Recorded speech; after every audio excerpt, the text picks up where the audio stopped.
What is going on, everybody? Welcome back to the channel. Aftersound here, bringing you Splinterlands content every single day. We also stream right here on this channel every Tuesday, Thursday, and Sunday morning, so come by and say hello. All right, guys, I want to give a shout out here. I don't know who to give it to, but somebody left a comment that I briefly looked over, thought was a great idea for a video, and then I was not able to find it again. So I apologize for not being able to find it. And I just wanted to say that this idea is not coming from me. I don't want to take credit for it, so I want to be very clear about that. It was somebody who had put one of the comments in one of the videos about card burning, and like I said, I just wasn't able to find it. So if you're out there, thank you for the idea. I'm going to go ahead and share it. Please feel free to claim the idea in the comment section below. But the idea was mainly about using cards or burning cards as a way to get energy and incentivizing it appropriately. And so I was thinking about this and running through the numbers, and I think what you had said in the comment was something like you could give cards like a 2x multiplier, right, in terms of their CP in order to incentivize people to burn them for energy. Now, keep in mind, if we were to get a mechanism like this, that DEC would never hit the marketplace, right? So it would simply just, we get a card and you get like a 2x bonus for burning that card specifically for energy. So it wouldn't impact the rest of the economy, which is something that I really, really liked. And when you take a look here, I'm over on the reward cards just because these tend to be the cheapest. If we go down here all the way to the bottom, there's still a ton of penny reward cards.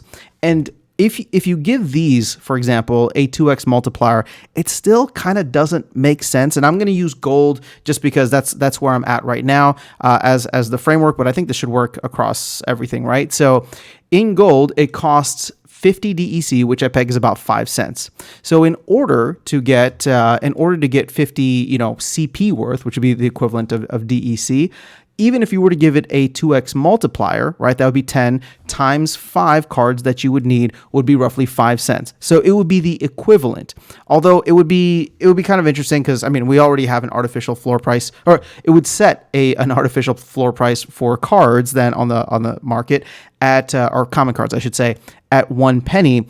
But when you start to look at some of the other rarities, like if we just go to rares, for example, here's where it could get interesting, right? So with rares, these are going for 3 cents on the market. And if you were to give them a 2x multiplier, all of a sudden that would jump up to 40, right? So think of it as like 40 DEC worth for 3 cents. So all of a sudden we'd start to burn through a lot of these Vampiric Blossoms. So I don't know what the multiplier should be. Maybe it should be different on different rarities. I haven't even checked the higher rarities like Epic and Legendary, but it would give people a chance to get some kind of redemption for all these cards that we're sitting on. Now, I know what you're going to say. Oh, but I thought we want to burn as much DEC as possible for the flywheel. And you're absolutely right. We definitely want to burn as much DEC as possible. I've always been for that. But the thing is, there are a finite amount of cards that are going to be eligible for this. And what I mean by that is, we have the Chaos Legion set, core set, and we have probably the Chaos Legion reward cards, both the first and second batch of rewards. Each of those is going to have, each of those is going to have cards that kind of would be eligible for this, right? So if we're talking about like a massive burning event, these are probably the cards that will go through. And anytime in the future, cards were to get low or close to this burn rate or 2x the burn rate, people would have the option to then get, some kind of advantage when redeeming them for energy. So I don't think that it's going to last forever, but it helps this keep like an ongoing sink for cards that gets rid of all the, the ones that go too low, and it goes towards some kind of utility in the game itself, which is what I love, right? Because sure, if cards go below, a certain value, then all of a sudden you can burn them and redeem more of that value for DEC, which then becomes liquid on the market and can be spent, sold, whatever the case is, right? But again, if it ends up being sold, it puts downward pressure on DEC, and even it just existing is going to delay the flywheel effect. Whereas with this, it's being used. If you take a card and instead of burning it for DEC, you're burning it for energy,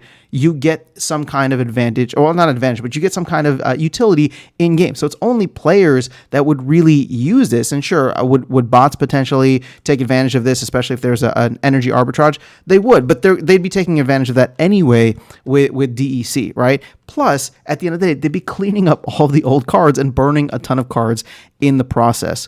So, moving forward, we see that, you know, even Rift Watchers is holding its value well. Rebellion, of course, is holding its value relatively well. You have soulbound cards, which are going to have some kind of cost sunk into them. So therefore, I don't think people are going to be burning those once they become unlocked. At least not for energy. It wouldn't make sense. And if we do soulbound cards in the future, and you know the team is good about protecting the value of the card sets in the future, like they've done with Rebellion so far. Again, this is what I'm saying. There's a finite amount of cards, and this gives people a chance in game to do something with those cards. Now, I know land is going to be, you know, this massive sink, and land 2.0 specifically with the infinite card staking can be something like that too. But I just feel like this is an area in which people can feel like they're doing something, getting something productive, by getting some kind of arbitrage from the marketplace, and then using that in game. It's almost like a coupon in game to burn it there, rather than just having them all be out and about. So I thought it was a really cool idea. I don't know how long it would take to implement something like this, if the team would even be open to it, but I'm just putting it out there for feelers right now because it caught my attention, and I was like, you know what? There's not like, I don't see too many downsides to this. Take away the development time and how much, you know, would need to go into all of that.